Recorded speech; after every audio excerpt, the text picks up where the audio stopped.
Production of this program was made possible in part by the Minnesota Environment and Natural Resources Trust Fund, as recommended by the Legislative Commission on Minnesota Resources, the McKnight Foundation, maintaining and restoring a healthy, sustainable environment in the Mississippi River Basin, and these funding partners.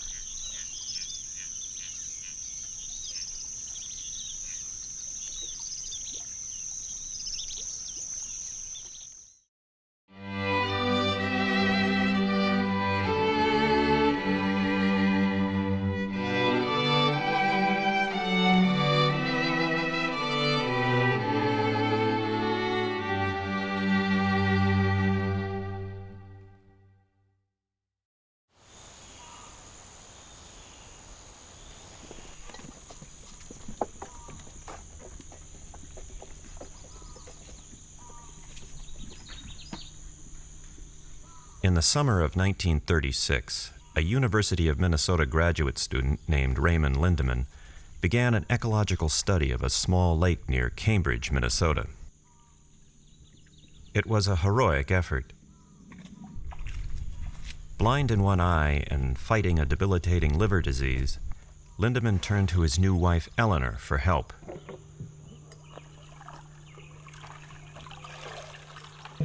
His investigation of this lake would revolutionize the emerging field of ecology, which at the time was still more art than science. Ecology started out as natural history. As such, a lot of ecology dealt with the biology of particular species that somebody found interesting, not very much dealt with whole systems, with ecosystems.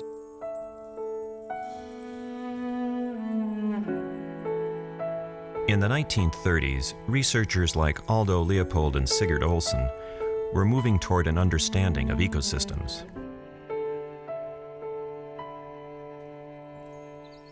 Raymond Lindeman was determined to move beyond description and begin to tease apart the mystery of how ecosystems actually work. He had ideas that were really radical for his day. He took quantitative samples. He wanted to know where the nitrogen came from and where it went to, what happened to other nutrients, what happened to the carbon. And no one had ever taken this kind of approach before.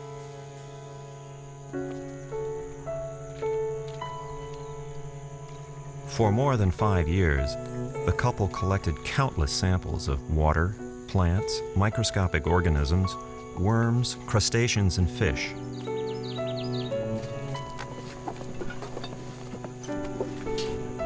They then divided these into categories based on how they acquired, used, and passed on energy. Based on the data, he created a picture of the lake rendered entirely in terms of how nutrients and energy move through its various parts. It was a work of astounding originality. Well, the reason that the work of Ray Lindeman is so important and carries on as a intellectual legacy till today is because for the first time, he and other scientists like him around the world were thinking of ecosystems as very interconnected at every scale. It's changed the way in which we look at the world.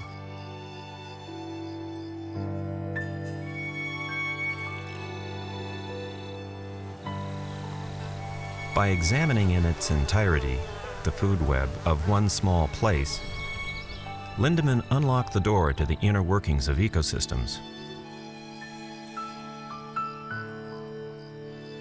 Raymond Lindeman never lived to see the impact of his work.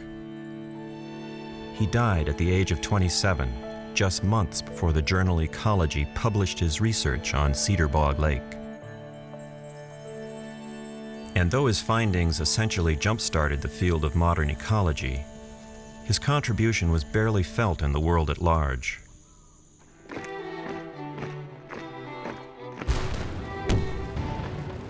It was 1942, and the world was at war.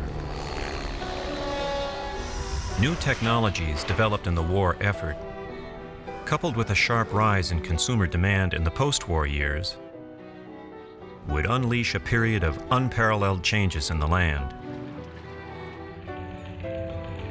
Lake Superior, one of North America's crown jewels, would be threatened.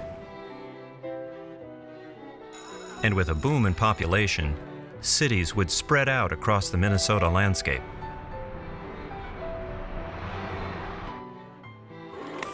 As Minnesota reached mid-century, it had acquired the technology to totally reorder nature.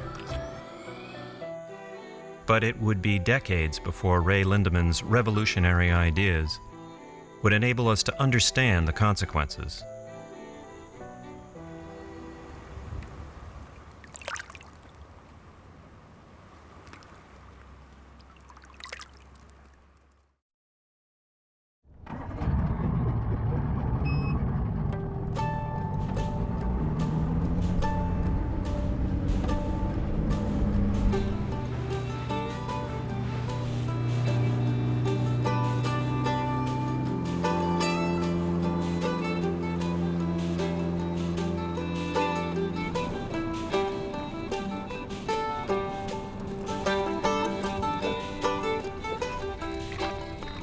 Tom Eckel of Grand Marais, Minnesota, is one of the last remaining commercial fishermen on Lake Superior's North Shore.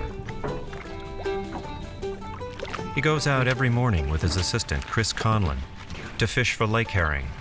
Tourists come in and they ask me how long I've been fishing, and I say about a little over 60 years. Oh, that's really nice. They say it's in the blood. Eckel is a living connection to an era when commercial fishing on Lake Superior was a thriving business. Kind of like going to the casino. We had a large fishery on this lake. It supported, just Lake Superior alone, about 400 commercial fishermen. If you traveled the shore of Lake Superior, there were, smoked fish houses all along the shore.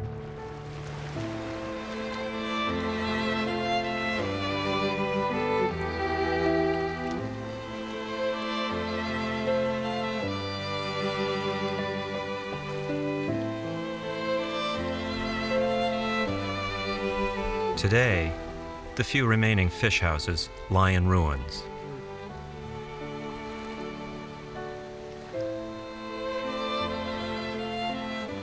Where once hundreds of fishermen set their nets, now only a handful remain.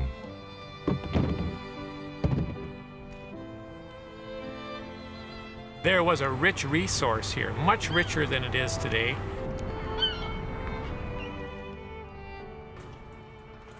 And, I think one of the questions is, what happened?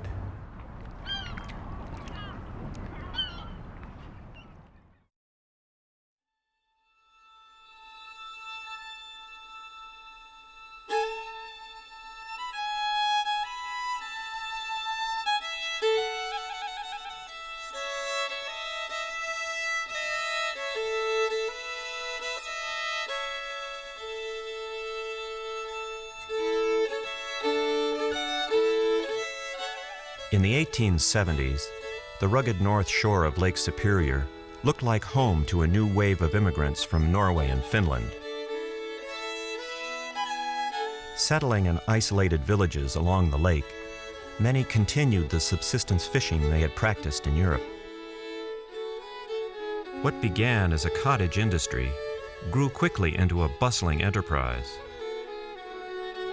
The number of commercial fishermen on Lake Superior exploded.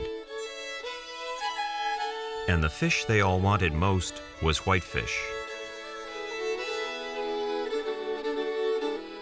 By 1885, fishermen were catching more than 5 million pounds a year. People love to eat them, they're tasty fish. Those fish stay shallow their entire life cycle. So, in other words, they're susceptible to being over-harvested. Their stocks immediately started to decline.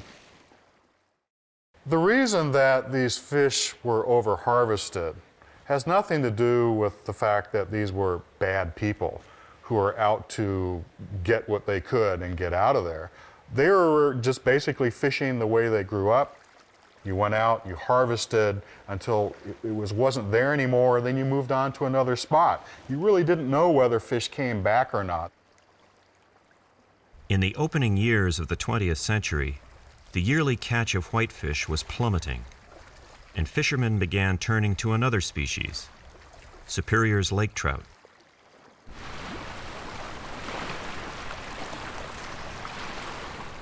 What appeared to fishermen to be a limitless resource was in reality a finite population, one that had taken the lake thousands of years to produce.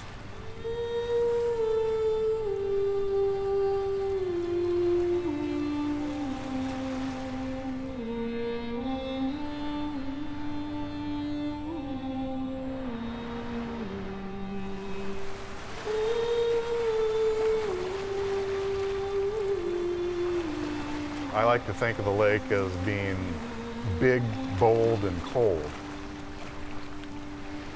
It truly is the largest lake on Earth.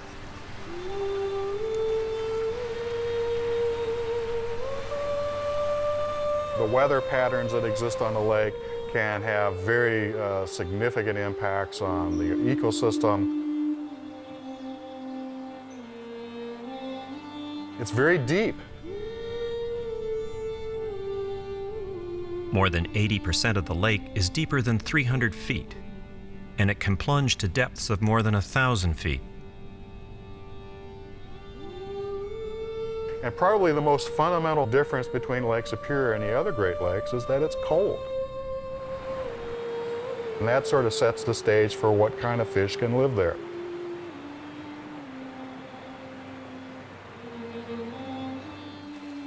More than 50 different species coexisted in a delicately balanced system. At the bottom of the food chain were microscopic plants and animals.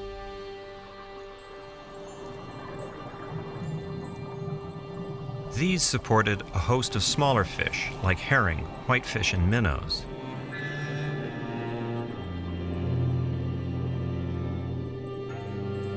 And at the top of the food chain were the fish-eating fish, like walleye, burbot, and ciscoette.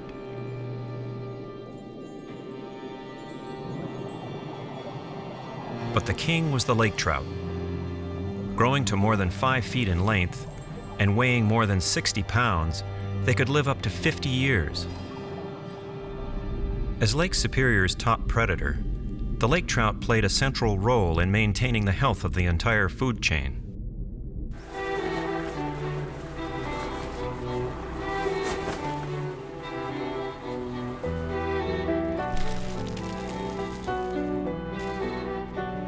World War II created an enormous demand for food and led to new technologies to catch fish. Outboard motors would increase the range of fishermen, and the replacement of cotton twine nets with nylon would double the rate of the haul.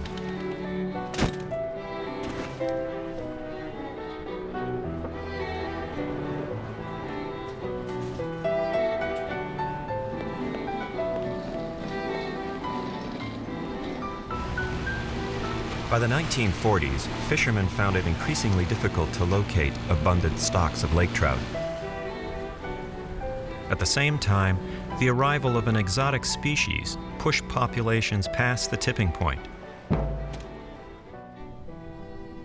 The opening of the Welland Canal allowed a few fish to move into the upper Great Lakes that had a very profound impact on the ecosystem. And the one that almost everyone has heard about is the sea lamprey. Located on the St. Lawrence Seaway, the Welland Canal was created as a way to bypass Niagara Falls. Lamprey made their way west along the Great Lakes and were first spotted in Lake Superior in 1946. They soon made easy prey of the fleshy and abundant lake trout. Well, a sea lamprey, which is a very primitive fish, it has a sucker-like mouth. And in a way, it's like a parasite. It attaches to a fish, rasps a hole in its side with the teeth on its tongue, and then it sucks the body fluids out of these fish. This fish community had not been exposed to a predator like this, so there had been no opportunity for various adaptations to arise that would allow them to deal with this new predator. Consequently, the sea lamprey was able to just take off and really decimate the population of fish. Our fishing went from normal lake trout fishing from normal to the next year in half, and the following year to nothing. That's how fast the trout got depleted.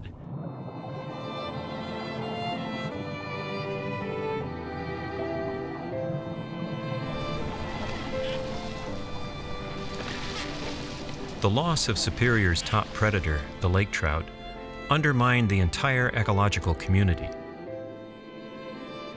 By the 1950s, the fragile food chain was broken.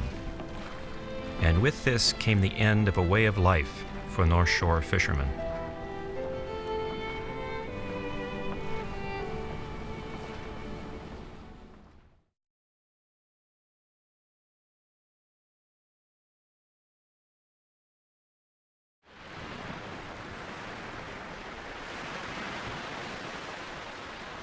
Lake Superior is the largest and the cleanest of the Great Lakes.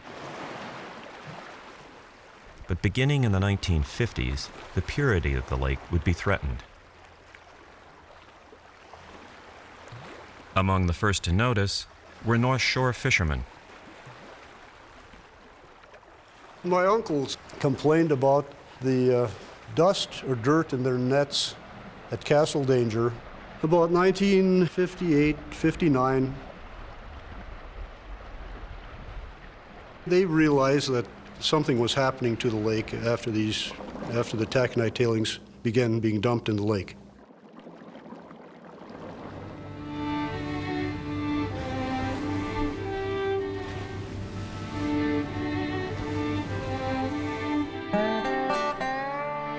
I just couldn't understand why anybody in their right mind would think it was a good idea to keep dumping stuff into Lake Superior.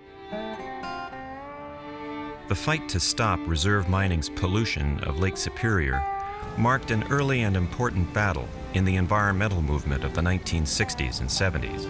It looks clear and safe enough to drink, and that's the question that will be decided in court.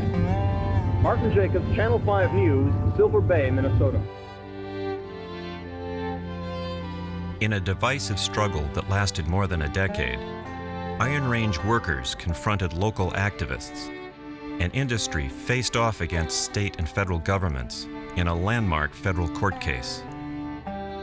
It was so tough that I didn't dare go into Silver Bay. I had to stay away from the place.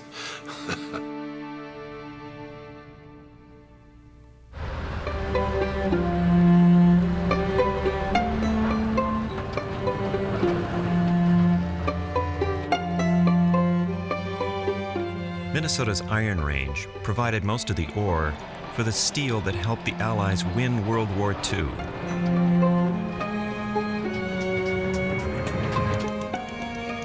The end of the war brought a return to prosperity and unleashed an enormous demand for consumer goods and for the steel to make them. But the high-grade iron ore that the mines had relied upon was running out.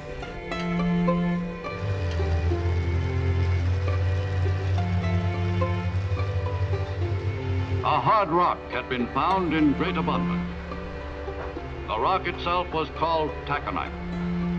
Perhaps here was a solution to the depletion of Minnesota iron ore. The Reserve Mining Company led the world into a new era in 1955 when it cut the ribbon on a new taconite processing plant in Silver Bay, Minnesota. The taconite pellets produced here were a boon to steel manufacturers. Uniform in size and iron content, they could be burned efficiently in the blast furnaces of Gary, Chicago, and Cleveland. Reserve Mining was the first of a whole series of taconite processing plants that was built. And it was situated on the shore of Lake Superior at what is now Silver Bay. And it was convenient because of the access to water, and both for processing and for disposal of waste. This is a 3-pound sample of taconite, which has been crushed. From this, the mining companies produce 1 pound of concentrate, which is then pelletized, which is the saleable material. This large pile is the quartz, which is discarded. 1 pound of saleable material, 2 pounds of waste. I went down to the gate one day with my deputy and said, I want to go down and see this taconite discharge, tailings discharge, and so I did.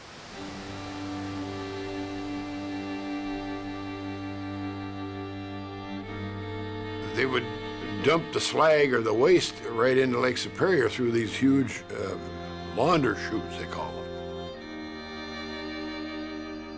When you stand there next to that big chute or the 2 chutes, you hear this tremendous roar. It's like a big waterfall. By the late 1960s, reserve mining was dumping up to 67,000 tons of waste a day. And they gradually built a delta out so that when they were dumping down on the delta. Then they had to extend the launder chutes. Pretty soon they built a delta of about 300 acres. Most of the tailings settled to the bottom of the lake.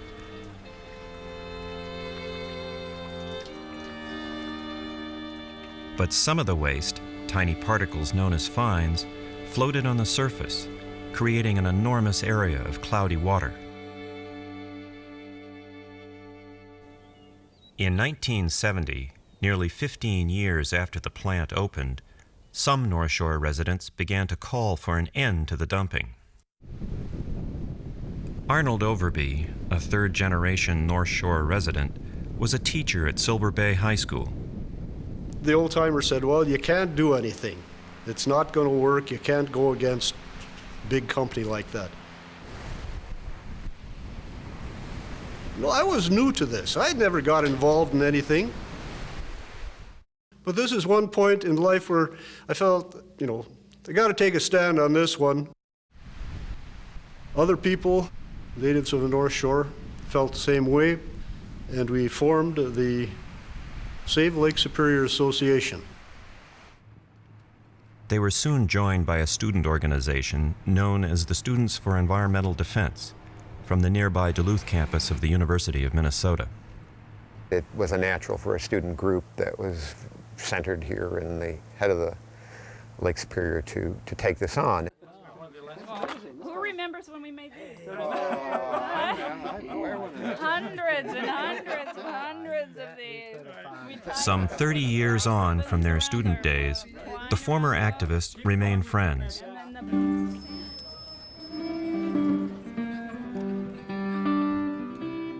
I think a lot of the push, or a lot of the impetus for the Students for Environmental Defense really was part of a growing national awareness. We weren't isolated, we weren't unique, we didn't start something that hadn't been started elsewhere. Environmental awareness was something that was building at the time.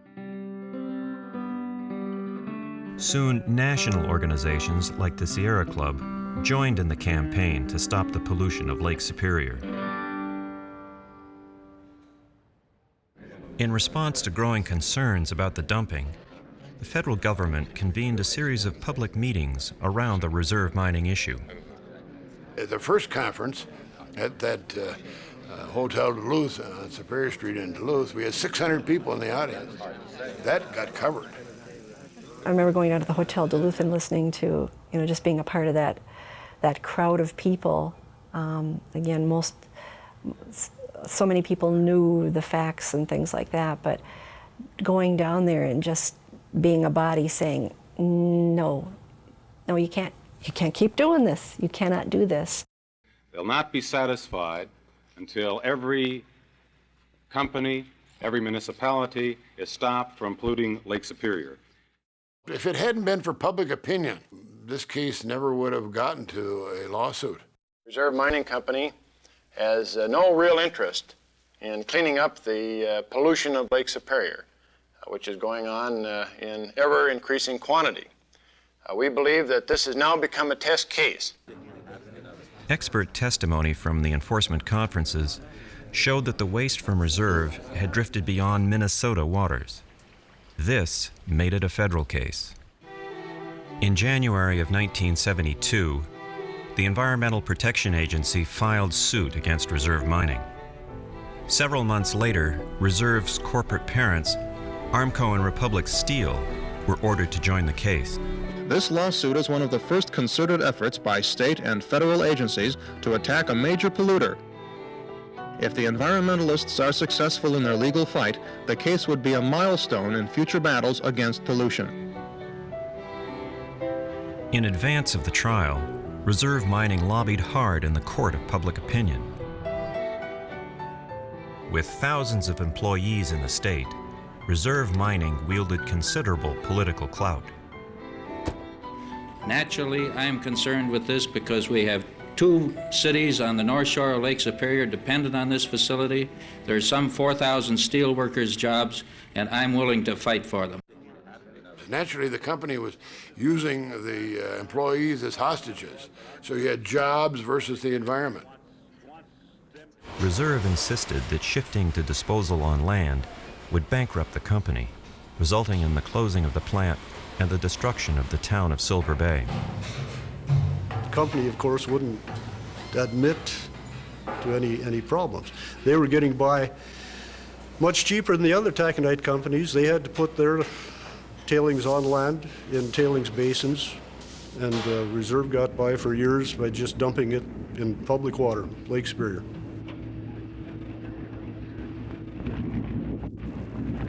Just 2 months before the trial began, the Environmental Protection Agency issued an alarming public health alert.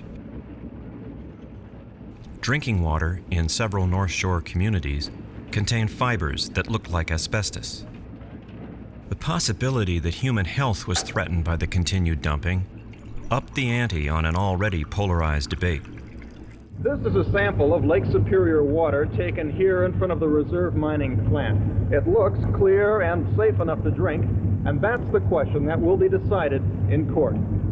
It's very, very difficult when you have a health problem versus unemployment, but I would have to side with public health, and I think that must come first. The trial began in August of 1973 in the federal court of Judge Miles Lord in downtown St. Paul. After 9 months of testimony, the trial reached its climax when Judge Lord rendered his final decision. Federal Judge Miles Lord has ordered all discharge from Reserve Silver Bay plant halted as of 1 minute past midnight tonight. Minnesota PCA Director Grant Merritt hailed the judge's decision as a courageous move, setting a significant legal precedent. A court is faced with the evidence of a public health hazard of this magnitude and environmental pollution of this magnitude that strong action can be taken. My comments, insofar as this case is concerned, are included in my opinion. Thank you. Thank you.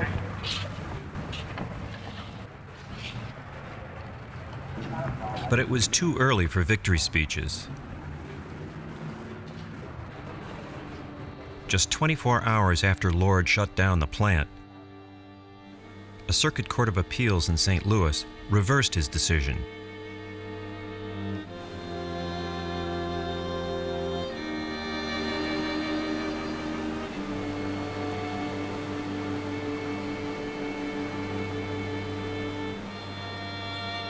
Reserve will continue to dump its tailings into Lake Superior until at least May 15th. That's when the appeals court in St. Louis will meet to decide whether or not to let Reserve continue its operations. Martin Jacobs, Channel 5 Eyewitness News, Silver Bay. Reserve was allowed to resume operations in Silver Bay, while the case worked its way through the appeals process. In fact, it wasn't until 1980, 6 years after Judge Lord's initial decision, that Reserve was finally forced to stop dumping its waste into Lake Superior.